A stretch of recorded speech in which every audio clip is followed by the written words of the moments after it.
नमस्कार, स्वागत है आप सभी का। आप देख रहे हैं तफ्तीश। मैं हूं आपके साथ आशुतोष चतुर्वेदी और तफ्तीश की इस कड़ी में सबसे पहले बात कौशाम्बी में जानलेवा हुए भीड़ की, जहां पश्चिम शरीरा थाना इलाके के जजौली गांव में कानून व्यवस्था का खुला मजाक बनाया गया। एक बार फिर अंधविश्वास के आगे इंसानियत दम तोड़ती नजर आई। विवाद एक साधु की अग्नि समाधि को लेकर शुरू हुआ और बेकाबू हुई भीड़ को नियंत्रण करने के लिए एक दरोगा अपनी टीम के साथ मौके पर मौजूद था, लेकिन लोगों का गुस्सा पुलिस पर ही फूट पड़ा। पाखंड पर विश्वास करने वाले लोगों ने न सिर्फ पुलिस वालों की जान लेने की कोशिश की, बल्कि पुलिस के असले भी लूट लिए गए। एक साधु की अग्नि समाधि, अंधविश्वास में पागल लोग, भीड़ का निशाना बनी खाकी, खून से सनी वर्दी और एक दारोगा के जिस्म पर लगी ये चोट उस भीड़ से नसीब हुई, जिस पर अंधविश्वास का भूत कुछ इस कदर हावी हुआ कि कौशाम्बी का पश्चिमी शरीरा थाना क्षेत्र खाकी के लिए खौफ का डेरा बन गया। मामला जलौली गांव का है, जहां राम बाबू नाम के साधु ने अग्नि समाधि का ऐलान क्या किया। लोग उसे देखने के लिए टूट पड़े। इस बात की जानकारी जैसे ही पुलिस को लगी, पश्चिमी शरीरा के दारोगा नयन सिंह 2 कांस्टेबल के साथ मौके पर पहुंचे, लेकिन पुलिस को देखते ही साधु के समर्थकों ने भी आपा खो दिया। फिर क्या था, भीड़ ने भी दारोगा नयन सिंह को दौड़ा दौड़ा कर पीटा। गनीमत की इस बात की जानकारी फौरन ही प्रशासन को हो गई, जिसके बाद मौके पर पहुंचे आला अधिकारियों ने घायल नयन सिंह को हत्यारी भीड़ के चुंगल से छुड़ाया। ग्राम जजौली थाना पश्चिम शरीरा के एक पुजारी राम बाबू आज अग्निदाह करना चाहते थे अपना। इस सूचना पे तत्काल थाना पश्चिम शरीरा की पुलिस मौके पे गई और उन्होंने उस पुजारी को अग्निदाह करने से रोका। इस बीच उसके भक्तों की जो संख्या थी लगभग 300-400 थी, उनमें से कुछ लोगों ने पुलिस बल पर हमला भी कर दिया। इस हमला में एक आरक्षी और उप निरीक्षक नयन सिंह यादव घायल हो गए हैं। साथ ही उसी मारापीटी में उनकी पिस्टल भी कहीं गिर गई, जिसको किसी ग्रामीण ने रख लिया है। उसकी तलाश जारी है। गांव में कानून व्यवस्था की स्थिति सामान्य है और जिन लोगों ने पुलिस बल पर हमला किया है उनके विरुद्ध विधिक कार्रवाई की जाएगी। अंधविश्वास में अंधे लोगों का गुस्सा इस कदर जानलेवा हुआ कि दारोगा की सर्विस रिवॉल्वर भी लूट ली। फिलहाल घायल नयन सिंह को जिला अस्पताल में भर्ती कराया गया, लेकिन इस ताजा वारदात ने एक बार फिर लोगों का खाकी को लेकर बदलते बर्ताव को जग जाहिर कर दिया। फिलहाल रिवॉल्वर के लिए सर्च ऑपरेशन जारी है, लेकिन चुनौतियां अब भी बरकरार है। अजय कुमार, जी मीडिया, कौशाम्बी। और खबर सुल्तानपुर से, जहां एक शख्स को दबंगों को उधार देना इतना महंगा पड़ गया कि उसने जान पर उसकी बनाई और दबंगों ने पैसा मांगने पर उसे न सिर्फ पीटा बल्कि उसके गुप्तांग भी काट डाले। हैवानियत की इंतहा कर देने वाली ये वारदात सुल्तानपुर के मोगिकपुर थाने क्षेत्र से सामने आई है और पीड़ित की हालत गंभीर बनी हुई है। वहीं पुलिस ने मामला दर्ज कर आरोपियों की तलाश तेज कर दी है, लेकिन कामयाबी अभी तक हाथ नहीं लगी।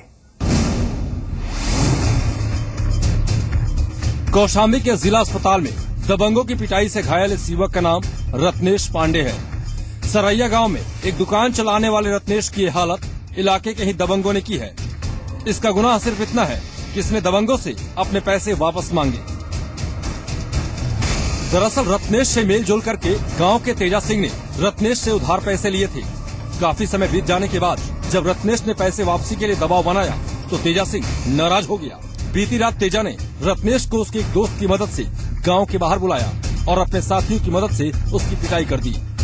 जब इतने से भी उसका मन नहीं भरा तो उसने पीड़ित का गुप्तांग तक काट डाला। पीड़ित का इल्जाम पुलिस पर भी है, जहां थाने में शिकायत के बावजूद कार्रवाई नहीं की गई। गांव में जो है रामायण बैठा था, वहीं ये जा रहा था और वहां रास्ते में जो है इसके किसी दोस्त ने इसको फोन किया। उसका नाम उदय है। उसने फोन किया, इसको बुलाए रास्ते एक गांव है खेमपुर के बाहर इसको बुलाया और वहां से इसको पकड़ के 2 लोग तमंचा सटा के लेके चले गए। और वहां उसके पास तेजा सिंह के पास एक राइस मिल है। पहले वहां उसने इसको पकड़ के मारा। उसके बाद जब ये भागने की कोशिश की तो एक बार गुहार लगाया। तालाब के अंदर में लेके गए। हम पूछे उनसे कि क्या करने ले जा रहे हो, बोले कि हम तुमसे बयान लेंगे। और वहाँ पे जब हम गए तो वो हमसे कुछ पूछे नहीं, वो डायरेक्ट चाकू निकाल के हम पे हमला करने की कोशिश की। थक हार कर पीड़ित ने आला अधिकारियों से गुहार लगाई। फिर जाकर कहीं मामला दर्ज हुआ और अब पुलिस कार्रवाई की सोच रही है। इस पर कोतवाली नगर भेजकर उनका तत्काल मेडिकल कराया गया। एसओ मुदगर को आदेश दिया गया कि अविलंब इसमें प्रभावी कार्रवाई करें, एफआईआर दर्ज कर संबंधित को गिरफ्तार करें। क्या जानकारी क्या लगी, किस तरह से बात करें? अभी इस संबंध में तत्काल मेडिकल जरूरत में की आवश्यकता थी, इसलिए मेरे द्वारा मेडिकल कराया गया है और अभी उनके द्वारा कोई एप्लीकेशन नहीं दिया गया है। एप्लीकेशन मिलते ही प्रभावित करेगी। आरोपी फरार है, लिहाजा उसके रसूख को देखकर पीड़ित पक्ष काफी डरा हुआ है। उन्हें शक है कि आरोपी मामले को दबाने की कोशिश कर सकते हैं। ऐसे में पुलिस का रवैया ही इंसाफ के लिए अहम होगा। आशीष श्रीवास्तव, जी मीडिया, सुल्तानपुर। और सूबे में महिला सुरक्षा का विषय गंभीर बनता जा रहा है। ऐसे मामलों को लेकर कानून में सख्ती तो जरूर की गई है, लेकिन लोगों की सोच में बदलाव की उम्मीद दम तोड़ती नजर आती है। सूबे के 2 अलग अलग जगहों से सामने आई हैवानियत की वारदात ने अपने पीछे कई सारे सवाल छोड़ दिए हैं।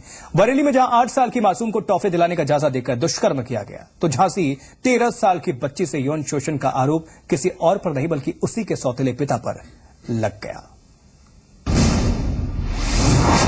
सूबे में महफूज नहीं मासूम, दरिंदगी का शिकार बनते मासूम। कहीं अपने ही निकले हैवान, कहीं अनजान ने दिया दरिंदगी को अंजाम। कब महफूज होंगे मासूम? लगता है यूपी में मासूम महफूज नहीं है। कहीं वो दरिंदगी का शिकार बन रहे हैं, तो कहीं अपनों की ही बदनीयत का।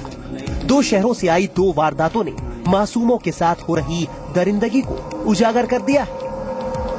पहली वारदात बरेली के हाफिजगंज इलाके की है, जहां 8 साल की मासूम के साथ रेप का मामला सामने आया है। बताया जा रहा है कि आरोपी बच्ची को टॉफी दिलाने के बहाने से बाहर ले गया और उसके साथ दुष्कर्म किया और बेसुध हालत में बच्ची को छोड़कर फरार हो गया।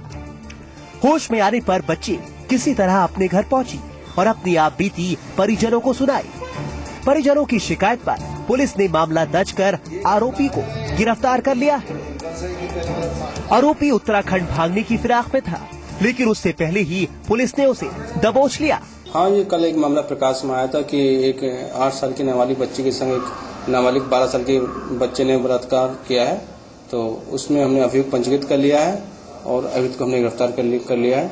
लड़की का मेडिकल करा दिया गया है और उसके बाद अग्रिम कार्रवाई की जाएगी। वहीं दूसरी वारदात झांसी से है, जिसने इंसानियत को तार तार कर दिया है। 13 साल की बच्ची से यौन शोषण का आरोप किसी और पर नहीं बल्कि उसी के सौतेले पिता पर लगा है।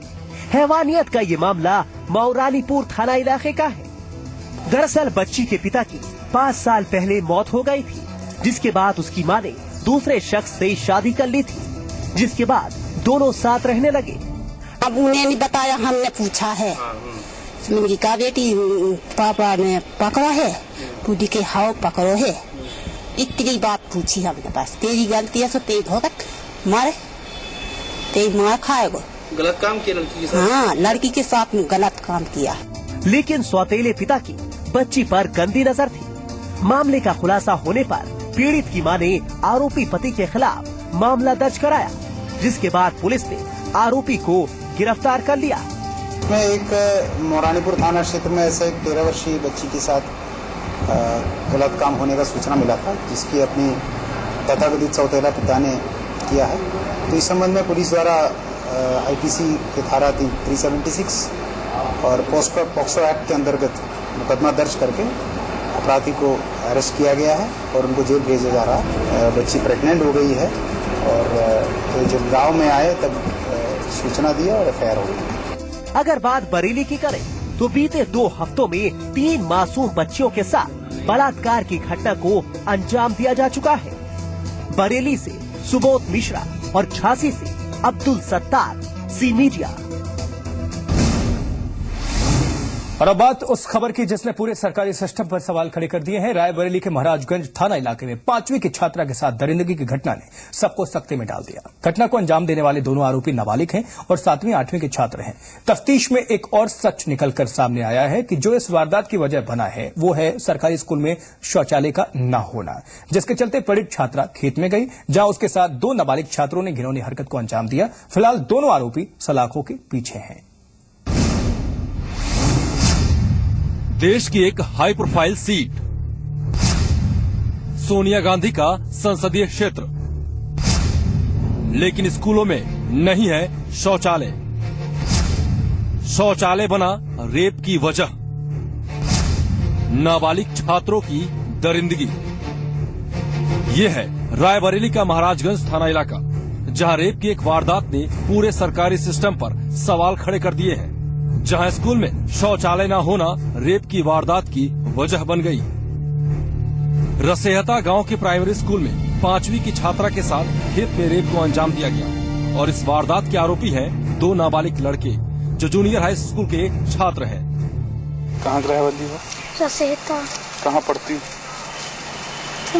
प्राइमरी स्कूल में। हम गए करने तो वहाँ पे मेरा पैर फिसल गया, वो लोग मेरे को अंदर खींच ले गए। तो एक लोग ने करा था और दूसरे लोग ने कर रहे थे। मैं भाभी ने आई, हमको आवाज मारे तो वो लोग भाग गए। घटना को उस वक्त अंजाम दिया गया जब पीड़ित छात्रा शौच के लिए खेत में गई थी। तभी जूनियर हाई स्कूल के 2 छात्रों ने उसे बंधक बना लिया, खेत में ले गए और उसके साथ दरिंदगी को अंजाम दिया। लेकिन लड़की के चिल्लाने पर दोनों आरोपी वहाँ से भाग निकले। एक यहाँ जो 15 साल का है, एक 16 साल का, एक 7 क्लास में है, एक 8वीं में। हमारी बच्ची कौन सी क्लास में पढ़ती? 5वीं। लड़की स्कूल गई हुई थी और वहाँ पे जब पता लगा कि बगल में जूनियर स्कूल है, उसमें कि 2 लड़कों ने, मेरी लड़की छुट्टी में या बाथरूम गई और वहाँ पे इन्होंने दोनों लड़कों ने मुंह दबाया और अरहर के खेत को खींच ले गए। जब वो चीखी चिल्लाई तो उसका मुंह दबाने के बाद जो है कि फिर उसके बाद गलत काम किया। गलत काम करने के बाद जब वो एक ने किया, दूसरे के बाद फिर दूसरा जब आया तो ऊपर से ये चीखने चिल्लाने लगी। तो वहाँ से हमारी लड़की की भाभी ने आवाज सुनी और आवाज मारा कि क्या हुआ लक्ष्मी, जब से मैं आया हूँ मेरे को जोर दबाव डाला जा रहा है कि सुलह हो जाइए, तो साहब मुझे इंसाफ चाहिए। हालांकि पुलिस ने इस मामले में दोनों आरोपी लड़कों को गिरफ्तार कर लिया है और मामले की जांच जारी है। एक लड़के के साथ 2 लड़कों द्वारा बलात्कार किए जाने के बाद प्रकाश में आया था, उसमें मुकदमा लिखा गया था। 2 लड़कों को पकड़ लिया गया है और दे दिया गया। 75 SC का एक्ट लगा, 75 SC दिया।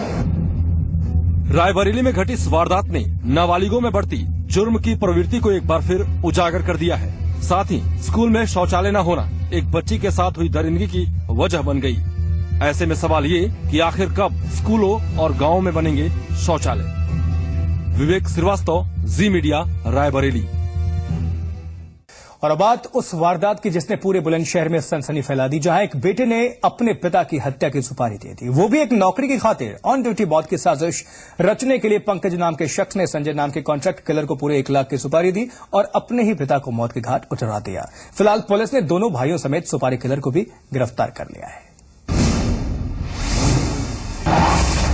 फिल्मी अंदाज में एक कत्ल, नौकरी के लिए पिता का कत्ल, कत्ल की सुपारी 1 लाख रुपए, बेटे ही निकले पिता के कातिल, बुलंदशहर के कलयुगी बेटे।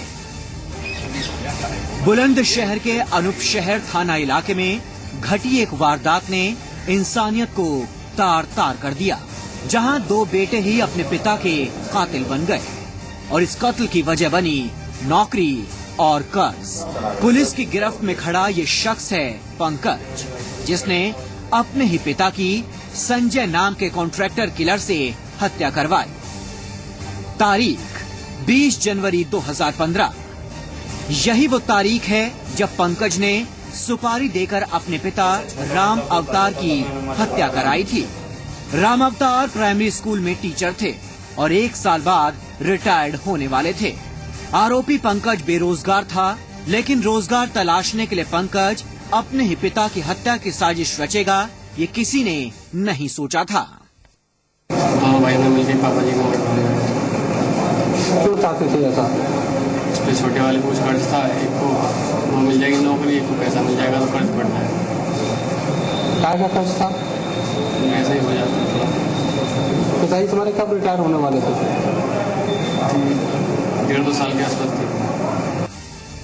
ऑन ड्यूटी पिता की मौत के बाद नौकरी उनके बड़े लड़के पंकज को मिल जाती और इसी के तहत पंकज ने ये साजिश रची। इस साजिश में उसने अपने छोटे भाई को भी शामिल कर लिया, क्योंकि उसने पंकज से कर्ज लिया था। बाकी सब तो ठीक था, लेकिन इसमें जो बात निकल के आई वो दुर्भाग्यपूर्ण इस तरह से है कि इनका जो लड़का है, इनका लड़का पंकज, 3 बेटे थे इनके, इनका जो बड़ा लड़का पंकज है उसने ही इनका मर्डर कराया। और उसके मन में ये बात आई कि अगर इनका मर्डर हो जाएगा तो इनकी नौकरी हमको मिल जाएगी, जीते जी अगर ऑन ड्यूटी मरेगा तो नौकरी मिल जाएगी। और छोटे भाई को इसलिए मिला लिया कि उसने उसके भी कर्जा था, LIC वगैरह काम करता था, उसके पैसे उसने ले रखे थे, जमा नहीं किया था, तो वो भी दबाव बनाए हुए थे। तो उसने कहा कि उसका भी काम हो जाएगा, पैसे मिल जाएंगे फंड वगैरह के, और इसको नौकरी मिल जाएगी। तो इस तरह से इन्होंने अपनी बात इनको संजय को बताई। अपने ही पिता को ठिकाने लगाने के लिए पंकज ने संजय नाम के शख्स को 1 लाख रुपए की सुपारी दी, लेकिन पंकज की साजिश का जल्द ही खुलासा हो गया और वो पहुंच गया सलाखों के पीछे। देखो कॉन्ट्रैक्ट दिया इन्होंने मारने का 1 लाख रुपए कि इनको ठिकाने लगा दीजिए, 1 लाख रुपए आपको दीजिए। इस तरह से इन लोगों ने, जो पुत्र ने ही जिसको उन्होंने पैदा किया, पाला पोसा बड़ा किया, उसने ही उनकी जो है मृत्यु का ठेका करा दिया। और ये लोग बहुत उसको नाटकीय ढंग से कि जैसे लूट हुआ ऐसा करके इन्होंने उसको अंजाम दिया। फिलहाल पुलिस ने तीनों आरोपियों को गिरफ्तार कर लिया है, लेकिन बुलंदशहर में घटी इस घटना ने एक बार फिर खोखले होते पारिवारिक रिश्तों को उजागर कर दिया है। अमित शर्मा, जी मीडिया, बुलंदशहर। लखनऊ विकास प्राधिकरण में घोटाले की बू आने लगी है, जहां आम आदमी को कम लागत में फ्लैट्स दिलाने का सपना दिखाकर जो स्कीम विभाग ने लॉन्च की थी, उसका काम पूरा होने के बाद भी पंजीकरण की प्रक्रिया में देरी हो रही है। आरोप लग रहे हैं कि ऐसा कर अधिकारी खुद की जेबें गर्म करने की फिराक में है। और इल्जाम ये भी है कि एक तरफ जहां विभाग में घोटाले की आशंका बढ़ गई है, वहीं दूसरी ओर कई नई स्कीम्स शुरू कर लोगों को गुमराह करने की कोशिश भी की जा रही है। नोएडा, ग्रेटर नोएडा और फिर मुरादाबाद और अब लखनऊ विकास प्राधिकरण में भी एक नए घोटाले की पटकथा लिखी जा रही है। विभाग पर लग रहे आरोपों के मुताबिक इस पटकथा के सूत्रधार बन रहे हैं खुद LGA के बड़े अधिकारी और कर्मचारी, जिन पर मिली भगत से परियोजनाओं की मलाई खाने का इल्जाम चस्पा हो रहा है। मामला लखनऊ के अलीगंज सेक्टर CS ब्लॉक में बनाए जा रहे 128 फ्लैटों का है, जिनकी लॉन्चिंग को लेकर कई राज गहराने लगे हैं। LDA ने सेक्टर C ब्लॉक के पास करीब 1 साल पहले एक स्कीम के तहत निर्माण काम शुरू करवाया था। इस ग्रुप हाउसिंग स्कीम के तहत यहां 8 से 10 लाख रुपए की कीमत में 500 वर्ग फीट के लगभग 128 फ्लैटों का निर्माण हो रहा है, जो लगभग अपने अंतिम पड़ाव पर पहुंच चुका है। बावजूद इसके विकास प्राधिकरण की ओर से इस योजना का पंजीकरण अब तक नहीं शुरू किया गया और न ही देरी के लिए जरूरतमंदों को कोई जानकारी दी जा रही है। ऐसे में लोगों के बीच ये आशंका की वजह से कहीं इस स्कीम के फ्लैटों को लेकर अंदर खाने किसी घोटाले की जमीन तो नहीं तैयार हो रही। जानकार भी मानते हैं कि विकास प्राधिकरण की ओर से हो रही देरी के चलते इन फ्लैटों के बंदर बांट की आशंका बढ़ती जा रही है। वहीं इस परियोजना में भू माफिया और बिल्डरों के बिचौलियों की घुसपैठ भी बढ़ सकती है। ऐसे में कर्मचारी यूनियन भी आरोप लगा रहा है कि इस खेल के पीछे LDA के अधिकारी करोड़ों का खेल खेलने की तैयारी में है। मैं इसमें सबसे पहली बात किया कि इस पूरे स्कीम को सस्पेंड करके या अपने किसी बिल्डर्स को उस जमीन का अलॉटमेंट कर देंगे और उसके तहत करोड़ों रुपए का लाभ हमारे अधिशासी अभियंता और मुख्य अभियंता की मिली भगत से उनको होगा और उसमें हमारे अधिकारी BC सचिव भी उपकृत होंगे। ये उनकी अपनी है, बिल्कुल बंदरबाट का खेल तो ही है। इसके खिलाफ भी संघ आवाज उठाएगा। अगर इस तरीके से कुछ कार्रवाई होती है तो हम इसकी ईमानदारी से जांच की मांग करेंगे। आपको जानकर हैरानी होगी कि LDA की इस पुरानी योजना का रजिस्ट्रेशन अभी शुरू भी नहीं हुआ है। लोगों को लाभ मिलना शुरू भी नहीं हुआ है और LDA एक और नई स्कीम लाने में जुटा है। आरोप है कि पिछले काफी समय से प्राधिकरण की कोई भी स्कीम लॉन्च नहीं की गई, बावजूद इसके कागजी खेल जारी है। खुलासा हुआ है कि लोगों का ध्यान बांटने के लिए LDA की देवपुर में 5000 फ्लैटों और कानपुर रोड पर करीब 500 फ्लैटों की स्कीम लॉन्च किए जाने की तैयारी है। लेकिन अलीगंज सेक्टर C में फ्लैटों की स्कीम कब लॉन्च होगी, इसे बताने वाला कोई नहीं।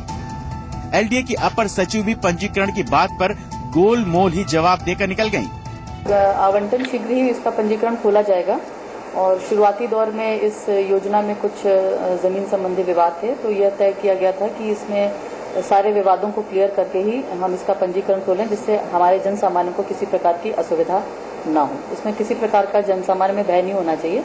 इसका जो भी पात्र व्यक्ति है उनको आवंटन लॉटरी के माध्यम से किया जाना प्रस्तावित है। मामले के तूल पकड़ते ही विभाग में हड़कंप मच गया। अब देखना है कि आला अधिकारियों के आश्वासन के बाद एलडीए इस योजना को जमीन पर कब तक लॉन्च करता है। फ्लैटों को लेकर जो संशय है वो बढ़ता चला जा रहा है। लखनऊ विकास प्राधिकरण के यूनियन के जो नेता हैं वो भी इस बात को मानते हैं कि अधिकारी इन फ्लैटों का बंदर बांट करने की योजना बना रहे हैं। ये अपने ही लोगों को इन फ्लैटों को दिलाना चाहते हैं। अब देखना ये होगा कि आखिर निम्न आय वर्ग वाले लोगों के लिए बन रहे इन फ्लैटों की लॉटरी कब निकलती है और कब पूरा होता है गरीब परिवारों को मिलने वाले इन फ्लैट्स को अपने पाने का सपना। नीरज मिश्रा, जी मीडिया, लखनऊ।